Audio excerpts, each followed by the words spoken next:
ಹರ್ಷಿತಾ ಎಂಬ ವಿದ್ಯಾರ್ಥಿ ಮೇಲೆ ಕೊಲೆ ಮತ್ತು ರೇಪ್ ಆಗಿ ಕೊಲೆ ಆಗೋದ್ರಿಂದ ಈ ನ್ಯಾಯದಲ್ಲಿ ಚಿತ್ರದುರ್ಗ ವರ್ಷಿತಾ ಅನ್ನೋ ವಿದ್ಯಾರ್ಥಿ ಮೇಲೆ ಈ ನ್ಯಾಯದಲ್ಲಿ ಏನಾದರೂ ನ್ಯಾಯ ವಿಳಂಬವಾದರೆ ಕರ್ನಾಟಕ ವಿದ್ಯಾರ್ಥಿ ಒಕ್ಕೂಟ ಮತ್ತು ದಲಿತ ಸಂಘಟನೆಗಳು ಚಿತ್ರದುರ್ಗನ ಬಂದ್ ಮಾಡೋದ್ರ ಮುಖಾಂತರ ನಾವು ಈ ಒಂದು ಹೋರಾಟಕ್ಕೆ ಮತ್ತೆ ಕರೆಯನ್ನು ಕೊಡ್ತಿದ್ದೀವಿ. ದಯವಿಟ್ಟು ಯಾವುದೇ ಕಾರಣಕ್ಕೂ ಈ ನ್ಯಾಯದಲ್ಲಿ ವಿಳಂಬ ಆಗದಲೇ ಬೇಗನೆ ಇದನ್ನೆಲ್ಲ ತನಿಖೆ ಮಾಡಿ ಒಂದು ನ್ಯಾಯ ಒದಗಿಸ್ಕೊಡ್ಬೇಕು.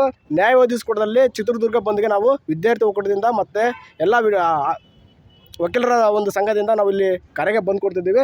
ದಯವಿಟ್ಟು ಅದಕ್ಕೆ ಎಡೆ ಮಾಡಿಕೊಡ್ದಲೇ ಬೇಗನೆ ಅದಕ್ಕೆ ನ್ಯಾಯ ಒದಗಿಸ್ಕೊಡ್ಬೇಕಂತಲ್ಲಿ ತಮ್ಮಲ್ಲಿ ಕರ್ನಾಟಕ ಸರ್ಕಾರದ ಎಲ್ಲ ರಾಜಕಾರಣಿಗಳು ಮತ್ತು ಚಿತ್ರದುರ್ಗ ಜಿಲ್ಲೆಯ ಜಿಲ್ಲಾಧಿಕಾರಿಗಳು ಮತ್ತು ಜಿಲ್ಲಾ ಉಸ್ತುವಾರಿ ಸಚಿವರು ಮತ್ತು ಇಲ್ಲಿನ ಎಲ್ಲ MLAಗಳಿಗೂ ನಾವು ವಿದ್ಯಾರ್ಥಿ ಒಕ್ಕೂಟದಿಂದ ಕರೆ ಕೊಡ್ತೀವಿ. ದಯವಿಟ್ಟು ಅದಕ್ಕೆ ಎಡೆ ಮಾಡಿಕೊಡ್ದಲೇ ದಯವಿಟ್ಟು ಈ ನ್ಯಾಯಕ್ಕೆ ನೀವೆಲ್ಲರ ಪಾತ್ರ ಇರಬೇಕು. ಅವರಿಗೆಲ್ಲ ಹೋಗಿ ಸಾಂತ್ವನ ಹೇಳಬೇಕು. ಇದಕ್ಕೆ ಯಾವುದೇ ಆದಂತಹ ರಾಜಕೀಯ ಪಿತೂರುಗಳಿದ್ದರೆ ನಾವೆಲ್ಲರೂ ಸೈಡ್ ಮಾಡಿ ದಲಿತರಿಗೆ ನ್ಯಾಯ ಕೊಡುವಂಥ ಒಂದು ವ್ಯವಸ್ಥೆ ಇನ್ನೆಲ್ಲ ಆಗಬೇಕು. ದಲಿತರಿಗೆ ಅನ್ಯಾಯ ಮಾಡಿದ್ರೆ ಈ ದೇಶದ ದಲಿತರೆಲ್ಲ ಎದ್ದು ಕೂತ್ಕೊಂಡು ಈ ಚಿತ್ರದುರ್ಗ ಬಂದ್ ಮಾಡೋದ್ರ ಮುಖಾಂತರ ಮತ್ತೊಂದು ತೀವ್ರ ಹೋರಾಟಕ್ಕೆ ನಾವು ಕರೆ ಕೊಡ್ತಿದ್ದೀವಿ. ಜೈ ಭೀಮ್. ಚಿತ್ರದುರ್ಗ